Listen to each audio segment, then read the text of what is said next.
అభివృద్ధి పేరుతో చేస్తున్నది ఒక పిచ్చితనం. దయచేసి ఎవరైనా దీన్ని ఆపండి. ప్రముఖ పొలిటికల్ కార్టూనిస్టు సతీష్ ఆచార్య. ఎవరైనా ఆపండి అంటే ఆపేటోడే విధ్వంసం చేస్తా అంటే ఎవడు ఆపాలి? అమ్మే ఉరి పెడతా అంటే ఎవరికి చెప్పుకోవాలి? ఆ పోరగాళ్ళను మొన్న తల్లిదండ్రులు ఇద్దరు కలిసి ఉరి పెట్టాడు. ఎవరికి చెప్పుకోవాలి?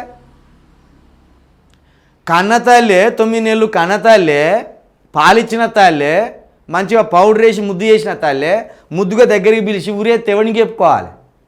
ఇప్పుడు ప్రభుత్వం కథ కూడా గట్టినే ఉన్నది. మమ్మల్ని గెలిపించుర్రి అంటే మమ్మల్ని గెలిపించుర్రి, కేసీఆర్ అనే దుర్మార్గుడి చెర నుంచి మేము విడిపిస్తాం, మమ్మల్ని విడిపించుర్రి అన్నాడు.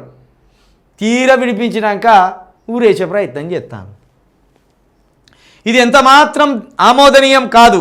రాహుల్ గాంధీ వెంటనే చర్యలు తీసుకోవాలి. తెలంగాణలో జరుగుతున్న విధ్వంసాన్ని ఆపాలి. ప్రముఖ యూట్యూబర్ ధ్రువ్ రాఠీ బీజేపీ మీద మంచి మంచి కాన్సెప్ట్లతోటి వీడియోలు చేసి దేశవ్యాప్తంగా యువకుల్లో ఒక మంచి ఆలోచనను రేకెత్తిస్తున్న ధ్రువ్ రాఠీ కూడా ఇప్పుడు తెలంగాణలో జరుగుతున్న హెచ్సియు మీద జరుగుతున్న దౌర్జన్యాన్ని, ఆ విధ్వంసాన్ని, ఆ హింసాకాండను ఆయన మరి ట్వీట్ రూపంలో తెలియజేసిండు.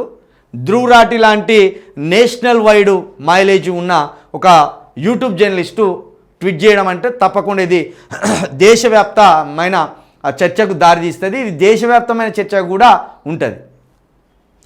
ప్రకృతికి వ్యతిరేకంగా సాగుతున్న అరాచక కాండ ఏమాత్రం సరికాదు. సినీ నటుడు ప్రకాష్.